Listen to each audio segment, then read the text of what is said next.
to the Matt McNeil Show on AM 950, the progressive voice of Minnesota, and WCPT 820 Chicago Heartland Signal. I'm a busy guy here, as you heard me doing that weather forecast just a moment ago. I'm doing a little bit of everything today, including filling in for Matt McNeil, but glad to have you with us here on this Tuesday afternoon. Well, this segment, we're going to be talking about the future of Social Security and Medicare with Max Richtman, who is the president and CEO of the National Committee to Preserve Social Security and Medicare. As we're going to be talking with Max about the Biden-Harris administration's achievements in lowering prescription drug prices and protecting benefits, and the contrasts between their policies and those proposed by Donald Trump. So, Max, thanks so much for coming on the show today. Appreciate it. Well, thanks for having me. I appreciate that as well. Absolutely, because Social Security and Medicare are very important, and as we're going to talk about in just a few moments, there are some drastically different ideas for how we strengthen Social Security and Medicare between what we would see from a potential second Trump administration versus what we would see in a potential Kamala Harris administration. But before we get into all of that, I want to talk a little bit about the Inflation Reduction Act, because this is a major piece of legislation that I think a lot of people, when they look and hear about the Inflation Reduction Act, they don't really know necessarily what was in that bill. But Max, can you fill us in on how the Inflation Reduction Act really benefited seniors, in particular in terms of how drug price negotiation and capping insulin costs were a big help towards seniors? Well, it was historic to begin with. The Medicare program added a prescription drug component back in 2003, and I was working here at the National Committee at the time, and at the very last minute of that legislation working its way through Congress, a provision was inserted that specifically, hard to believe this, but specifically prohibits the government from negotiating for the best price for prescription drugs with the pharmaceutical companies. This made no sense at the time, and made no sense for the next 20 years. That's how long it's taken to reverse that. You have an entity representing tens of millions of people, Medicare beneficiaries, that just has to accept whatever pharma dictates for prescription drug costs. So finally, in the Inflation Reduction Act, the votes were there, and administration was promoting the change that not just allows but mandates the government to negotiate for the best price for prescription drugs for Medicare beneficiaries. It wasn't everything we wanted. We were hoping it would cover more drugs, happen much faster, but it was better than the previous circumstance when there was that prohibition in place. So 10 drugs the first year, more drugs added over the next few years, and eventually it will have an enormous impact for Medicare beneficiaries. You know, I've talked to a lot of groups in the last couple of months, and the impact has not been felt yet because it was a process that was developed over time. As I said, a number of drugs the first year and more added on. But I think as the years go by, the next couple of years, Medicare beneficiaries will be grateful for the help they've received from the Inflation Reduction Act and holding the cost down. Beyond that, as your listeners probably know, there's an immediate benefit of a cap on insulin costs, $35 a month, as opposed to $300 or $400 a month. That's already in effect. And starting in a few months, starting next year, there will be a $2,000 cap on out-of-pocket drug costs for every Medicare beneficiary. That is a huge improvement. And as I say, some of these benefits will become clearer over the next couple years, but we're on the right path. And just to be clear, I want to talk about a little bit more about how big a deal this is to allow Medicare to be able to actually negotiate drug prices, because prior to this, well, you largely had to take whatever the drug company said was the price, and now that now that we can have this actually negotiated by the federal government, we can probably get lower prices from seniors, which is a big deal. And I think it's important to point out the contrast with what we see from the Heritage Foundation and groups like Project 2025, or at least with Project 2025, they largely want to repeal that aspect and turn things back over to the drug companies, correct? Right. I mean, it's pretty clear which side is for seniors and which side does not have that kind of regard for seniors. The project that you mentioned, 2025, would repeal the Inflation Reduction Act, take us back 20 years to when we had to be in a situation where it was really take it or leave it when it came to the pharmaceutical industry. This is what we charge. This is what you're going to pay. And as I said, when you have as much clout as the Medicare program has, representing so many millions of people, to be prohibited from negotiating, that was a win for the pharmaceutical industry for over 20 years, and this Inflation Reduction Act is clearly a win for seniors, and we should be grateful to the Biden-Harris administration for making this change happen. We are speaking with Max Richtman, who is the president and CEO of the National Committee to Preserve Social Security and Medicare. Your group, by the way, just came out and officially endorsed Kamala Harris for president. And in your release, you mentioned the need to put Social Security and Medicare on sound financial footing. What specific measures do you believe are necessary to achieve that? Well, Social Security has a trustees report that is issued every year in the spring. The report that we saw a couple months ago told us that the program is able to pay everybody all their benefits until the year 2034. There's 2034. It's been bouncing around between 2034 and 2035 for the last couple of years.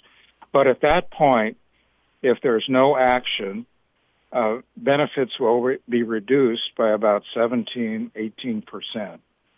That's pretty dramatic. I don't know of a politician who would want to go back home and tell his constituents, I didn't do my job and your benefits as a Social Security recipient are going to be cut by 17 or 18%. So something will happen. The question really is, how do we extend that solvency? We have supported legislation that I think is fair, that would bring more revenue into the program without cutting benefits. Benefits, as you know, are pretty modest. Most Social Security beneficiaries are not living in luxury on the Social Security check they receive. So the answer to extending the solvency is not cutting benefits. It is bringing more revenue into the program. I mentioned that I've done a lot of town hall meetings. I've done them for years. There are many people who are unaware that there's a limit, a cap, on the wages that are subject to the payroll tax. It changes a little bit every year.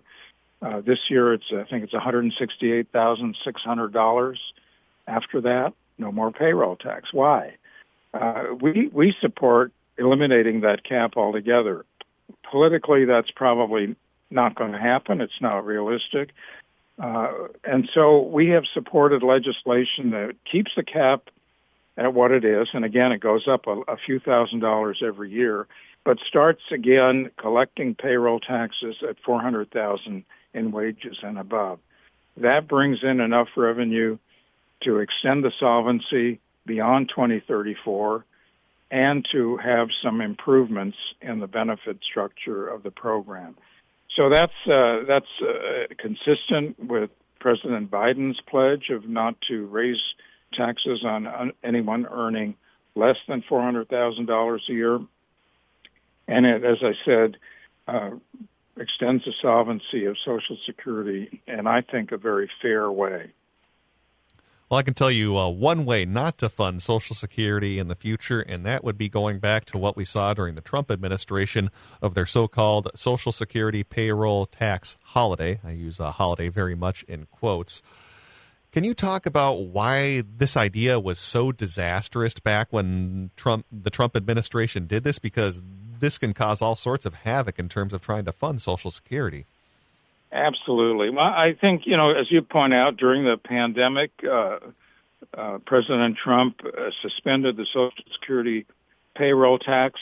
I'm not even sure he fully comprehended or comprehends even today how the program works, that its primary source of revenue is the payroll tax, and that is the tax that so many people that funds the program that so many people depend on.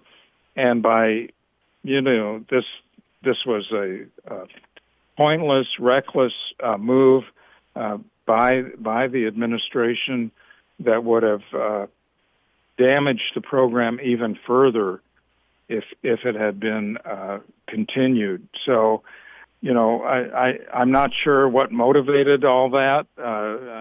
Maybe it was panic because of the COVID, but it was totally unnecessary, unrealistic, reckless, and fortunately, that was not extended.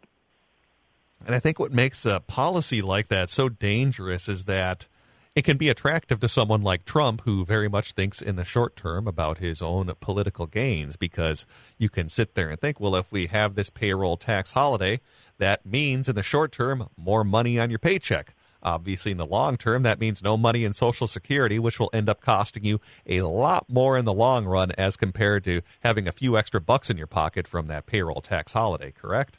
Well, you're so correct. I mean, it was clearly a politically motivated move, and it's not consistent with the agenda of someone who supports the Social Security program. You can't do both. You can't undermine the program by suspending the payroll tax, undermining the funding of the program, and then talk about how you support Social Security, you support seniors. You can't do both. And we saw clearly where the former president came down on that issue. Now, you mentioned in your press release as well that there were some concerns about the Medicare Advantage plan. So I'm curious what steps the Biden-Harris administration has taken to address some of the issues we've seen from Medicare Advantage and some of the problems that's been caused by it. Well, I think they've been very focused on some of the advertising in the Medicare Advantage program. I'm sure you've seen it out there. You can't really watch television very long without watching Joe Namath, right? Oh, yes. Pitch Medicare Advantage plans, or William Shatner pitch Medicare Advantage plans. I'm sure you see that on television out where you are, just as I do here. And these proposals to get people to buy Medicare Advantage are really very misleading. There are a lot of problems with Medicare Advantage programs that people that sign up only find out about once they're stuck. Once you get into a Medicare Advantage plan and you realize that you can't pick your own doctor, you have limits. There are limits in that regard, and the kinds of medical services you can access. And you think, well, maybe I'll go back to traditional Medicare. It's not that easy. There are hoops that you have to go through, and in some cases you may not be able to go back into traditional Medicare. So we have been doing whatever we can over the last few years to make it clear to Medicare beneficiaries that if you want to go into a Medicare Advantage program, here's what you ought to know. Don't just be. Hey Max, can I have you hang on for the other side of the break? I have a hard break coming up in just a few seconds, but we'd love to chat more with you about Medicare Advantage as well as what we could be seeing on the future in the campaign trail. So stick with us here on the Matt McNeil Show as you are listening to Brett Johnson filling in for Matt on WCPT 820 and AM 950.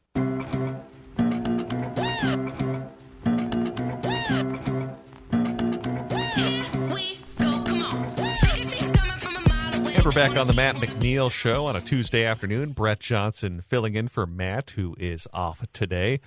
As we are also on AM 950, the Progressive Voice of Minnesota, and WCPT 820 Heartland Signal in Chicago. Glad to have you with us. Right now we are joined by Max Richtman, who is the president and CEO of the National Committee to Preserve Social Security and Medicare, as we're talking about how Social Security and Medicare are going to be potentially treated by a Harris administration versus a potential Trump administration.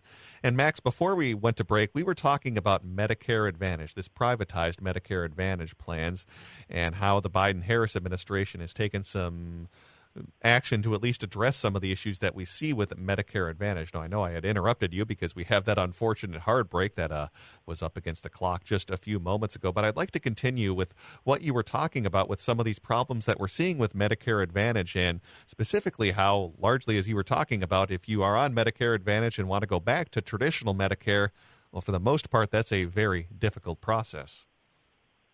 Right. Well, as I was saying, really, what I'm talking about is truth in advertising. I guess you could call it that. There are people who like Medicare Advantage. A lot of Medicare beneficiaries have decided that's what they want, but I think that they ought to understand that what are the downsides, including if you decide to go back to traditional Medicare, how difficult that might be. How you may find denials and pre-authorization for procedures that you need that are covered by traditional Medicare but may not be covered by Medicare Advantage. And as I say, our issue with the whole program, Medicare Advantage program, is a question of being honest to the consumer about what's at stake, what you get, what you may lose, what is what you may risk in terms of getting traditional Medicare services. And the other thing I think is very important to understand is where the origin of Medicare Advantage. The whole experiment with Medicare Advantage, I think, has failed. Medicare Advantage, when it was instituted a number of decades ago, was supposed to save the government money. And the Medicare Advantage programs, these are private insurers, right? They were subsidized by the federal government initially to build up clientele. The Medicare Advantage programs are costing the government more money, not less money, per beneficiary than those that are in traditional Medicare. You have insurance companies involved. They want to make money. They're in this business to make money. The Medicare program is not in the healthcare business to make money. It's to provide services. So rather than saving the government money, Medicare Advantage programs have done just the opposite. Taxpayers are paying more per beneficiary for a Medicare Advantage beneficiary than someone who's in traditional Medicare. And I know there have been investigations ongoing for overbilling the government by millions of dollars by these Medicare Advantage insurers who frankly put the priority on profits, not on patients. And final question for you, Max, and that is the fact that I believe, at least with Project 2025 / the Heritage Foundation, which is largely just an extension of the Trump campaign, they are very much on board with trying to expand Medicare Advantage, correct? Absolutely. I mean, you remember a long time ago, former Speaker Newt Gingrich talked about a Medicare Advantage approach to Medicare that would eventually lead to, quote, Medicare withering on the vine. Remember that? This has been the plan for a long time, 25, 30 years. And Project 2025 wants to extend it. Their whole approach to these government programs is you're better taking care of yourself. You're on your own. good luck, and I'm not even sure about the good luck part, but that's been the approach. And Medicare Advantage, privatizing Social Security, that's part of that whole plan.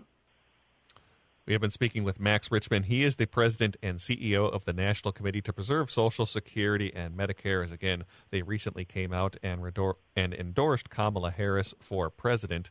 You can learn more about the National Committee to Preserve Social Security and Medicare over at ncpssm.org. Again, that's ncpssm.org. Encourage you to check them out because they do a good job breaking down some of the Trojan horses that we see from Republicans and other politicians that try to say they're improving Social Security and Medicare when oftentimes it's quite the opposite. So make sure you check them out, ncpssm.org. Max, really appreciate the time today. Good to chat with you, and thanks for coming on the show. Thank you very much for inviting me.